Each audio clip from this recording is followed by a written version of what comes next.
गुंठा 3000 भरपाईसाठी वन प्रशासन सकारात्मक. ॲडव्होकेट मळवीकर यांच्या नेतृत्वाखाली आंदोलन यशाकडे.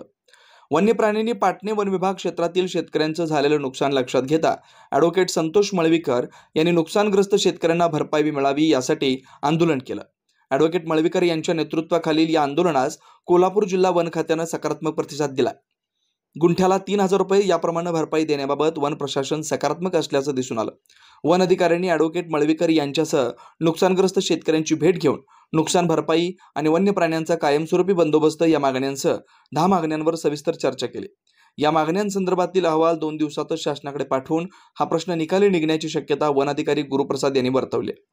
पुढील आठवड्यात सर्व शेतकऱ्यांची सामूहिक बैठक घेण्याचं आश्वासन वन अधिकारी गुरुप्रसाद यांनी यावेळी दिलं.